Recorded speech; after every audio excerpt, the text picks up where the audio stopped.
Alright, what's up guys? My name is Zach and today I am driving a 1931 Ford Model A. Up front is a 3.3 liter inline 4. Down below is a 3-speed manual transmission. Now, I'm excited to be driving this car today because, well actually this is my own personal car. This is my family's 1931 Ford Model A. And as you'll notice from the review number at the beginning of the video, it had an R next to it, and that means revised. I actually reviewed this car 3 years ago, but at that time it was still owned by my grandfather before he passed. And the video of me driving it was actually only the second time I had ever driven the Model A. Now it's been in my possession for 2 years, and I've really gotten this thing down. Now, a brief history of the Model A before we get into it. The Model A was built from 1928 till 1931. This is the last year the Model A was offered. In that time, Ford produced over 4 million Model A's. That's right, 4 million. Over a million Model A's were built a year. And so this was the replacement for the Model T. And in 1932, they discontinued the Model A and switched over to the Model B, which got the flathead V8 that really sparked something in history. But this is the last year of the inline 4 and the last year of the Ford Model A, 1931. This car is 89 years old, all original. So let's hop back up front to that 3.3 liter inline 4. I absolutely love how simple it is. There is no fuel pump in the Model A. It is gravity fed down from the fuel tank, which is right in front of the front window, gravity fed down into the carburetor and into the engine. While this car is tremendously slow, it actually makes a ton of torque. Starting it in second gear is very easy to do, and honestly what I do most of the time, because we'll talk about the transmission in a second. And I've used this car to actually push my 1985 Mazda RX-7 into the garage. This thing can push and pull very well.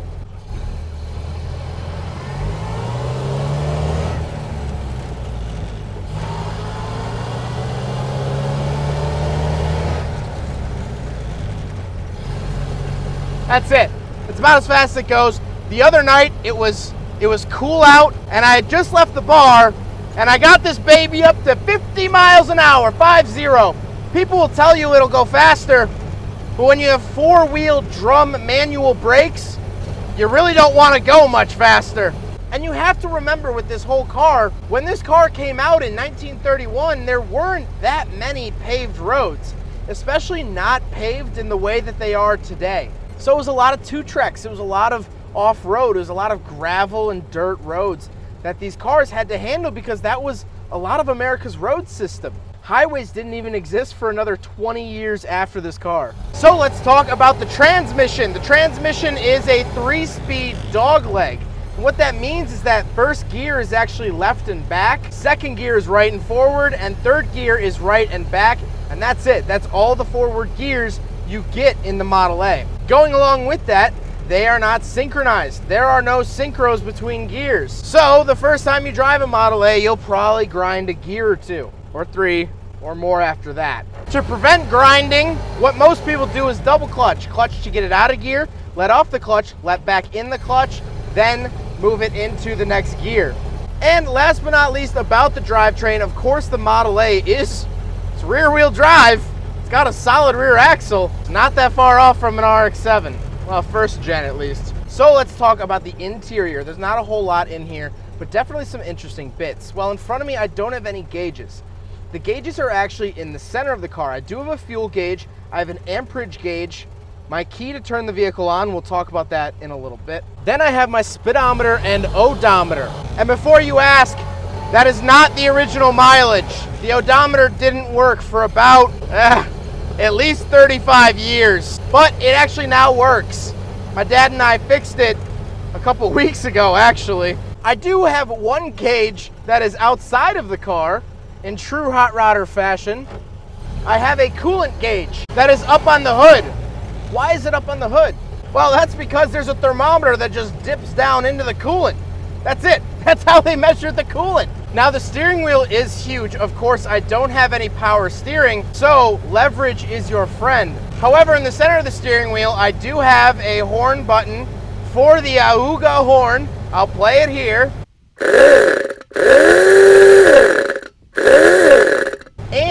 I have a switch. The switch is actually for the headlights.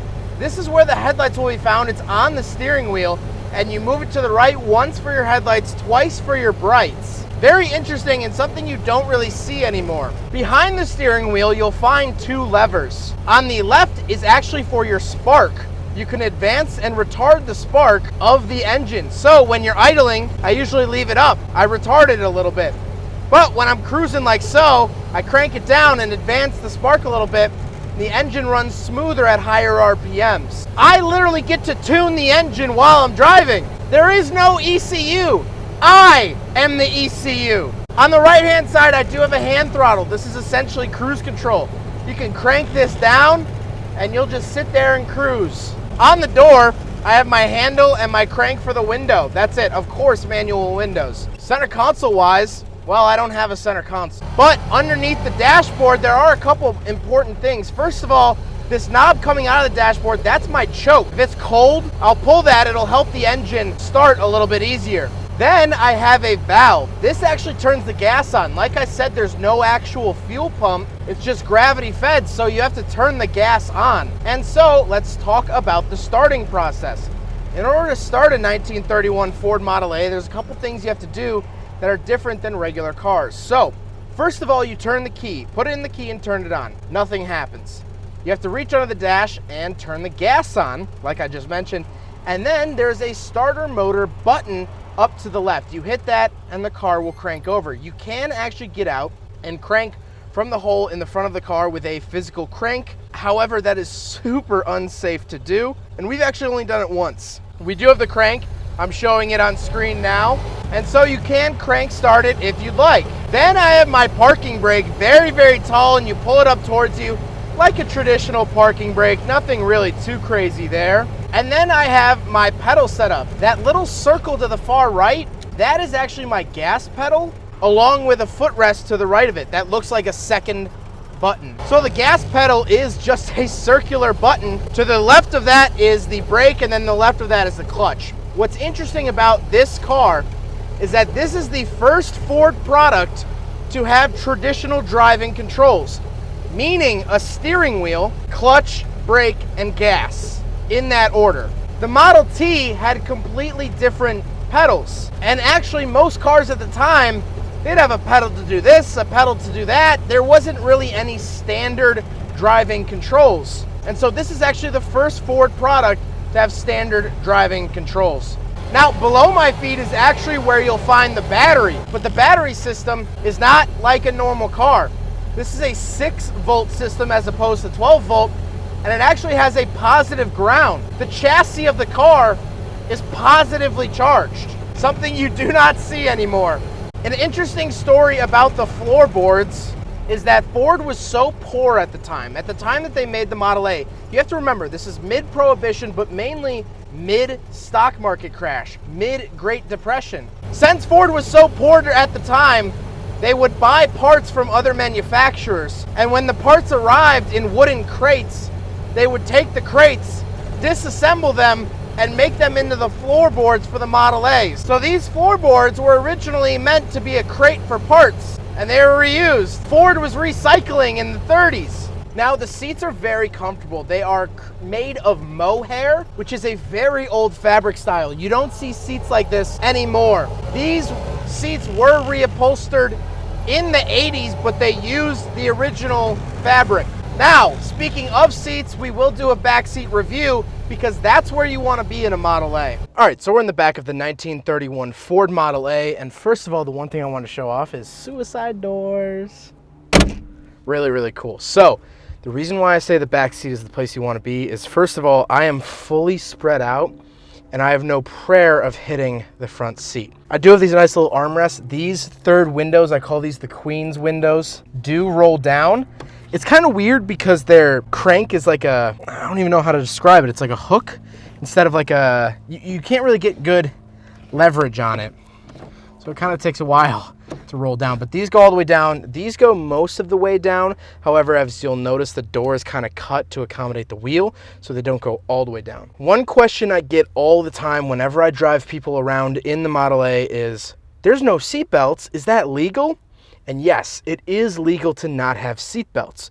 The reason is that every car has to conform to the law that was in place the year it was made. So, in 1931, the seatbelt actually hadn't been invented for automobiles yet. So, going by 1931 laws, we don't need seatbelts. We don't actually even need turn signals. We don't need airbags. We don't need a backup camera. We don't have a catalytic converter. And you don't have to retrofit any of that because your car only has to abide by the laws set in place the year it was made.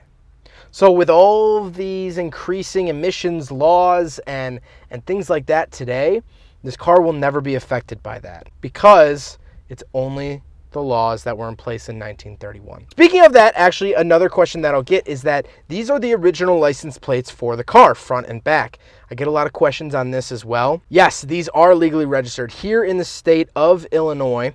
If you have antique plates or you register your vehicle as an antique vehicle, as this is, it's well into that area, almost over 3 times over. As long as you have the year specific plates or original license plates, you can keep those on the vehicle. You just have to keep the brand new license plate in the vehicle. So if you do get pulled over, which we knock on wood, we never have in this car, you would have to present the actual true license plates. Because this is an antique, it's sort of a show car, even though this is not showroom quality, you can actually keep the original license plates on if they're period correct and it's registered as an antique vehicle, at least here in the state of Illinois. I don't know what it's like abroad. I've never registered an antique vehicle in any other state, so I can only tell you about Illinois. Please leave a comment down below if you have same, similar, or no laws wherever you are. Overall, I love the look of the Model A. It's so 30s, the swooping fenders, the exterior headlights, the big front grille, and the windshield that tilts out. The windshield can actually tilt out about 4 inches. Really get that AC going. Now, these are not wooden wheels. Previous year vehicles did come with wooden wheels. These are actual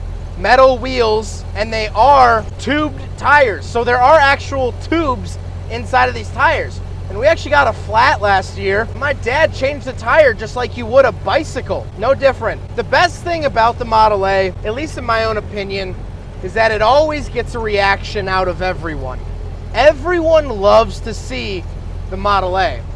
People liked my RX-7. People would approach me about my RX-7 and say, oh, that's a rotary, that's neat. But even non-car people love seeing the Model A. I've had male workers stop and will ask to sit in it. Kids, adults, elderly people. Everyone loves the Model A because it just gives you this sense of Gatsby, sort of. I know Gatsby was the 20s, but like that sort of era, this sort of jazz music through a big record player and sort of grand occasion. I've driven my friends, we actually take this car out to the bar a lot, and every time we roll up, everyone just sits and stares because they don't expect to see a 1931 Ford out on the town at 10 p.m. and then they don't expect a bunch of 23-year-olds to get out of it. And so a lot of people will say to me, you really drive the crap out of that thing. Yeah, I drive it all the time. If it's a summer warm day, I'll drive it. My dad drives it to work. The thing is dumb reliable. It's well built. We've never had a major issue with it. It leaks a little bit of oil. It beeps and squeaks every once in a while. But besides that, it starts and runs every time. And everyone loves it. It's just the best. If you can't experience a Model A, at least drive something old sometime. People love it. I love it. It always puts a smile on my face. I'm gonna get where I'm going a little late and a little bit smelling like gas, but that's okay because I showed up in the best style of anyone. Well, I hope you guys enjoyed the video. I hope this sheds some light on the Model A. The last review that I didn't do the thing justice. It was only my second time ever driving it, but now I'm willing to bet I have probably close to 500 miles logged on this car, and boy, is that only the start. This was an anniversary gift from my grandmother to my grandfather back in 1985. When my dad asked my mom to marry him, they got picked up in this car, and now, in this past week, I lost a dear, dear friend of mine, and I drove this to his funeral. And so, like it or not, this car is ingrained in my personality and my life. This is single-handedly the most important car I've ever driven, and I love it. Hope you guys enjoyed the video. Don't forget to rate the video, comment on the video, and subscribe if you really liked it. Take care, guys.